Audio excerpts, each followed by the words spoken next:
Sparkle Twins. Hello friends, welcome back to the Sparkle Twins. It's me, Miriam, and today our topic is about coughing. Why do we cough? Let's get started. Well, first, coughing is a symptom of your body that you can get now and then. Coughing is due to bacteria that enters your body and is trying to enter your lungs. And in you cough it out, you take it out through coughing.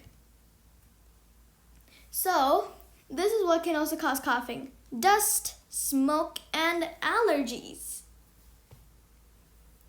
And coughing is not harmful. It's actually a really helpful process. So let's see what goes on inside your body when you cough. Well, coughing is kind of like a shield that protects your body from dust, microbes, allergens, bacteria, and etc. Coughing just protects your lungs from that. Anyways, now let's see what happens inside your body. Well, this is the trachea or the windpipe.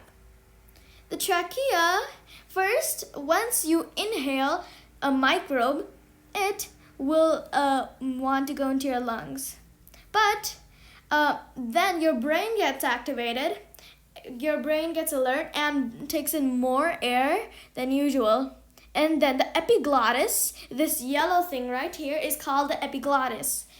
It closes up, eventually stopping the flow of air, and it won't let the microbe inside. And now, what happens? Well, the rib muscles and the abdominal muscles contract, squeeze, that means. It gets squeezed, eventually putting pressure on the lungs. And since the epiglottis is closed, it will result in increasing pressure. And eventually the epiglottis opens up and a rush of air goes and kicks the germ outside with extreme force. And now it's done. The germ is kicked out of your body. And then your breathing will return to normal levels and your coughing reflex is over. Fact time. This is today's fact. Did you know that the cough sound is made by the fast-moving air? Yeah? That's the end of today's video. Make sure you liked and subscribed, and I'll see you guys next time. Bye-bye!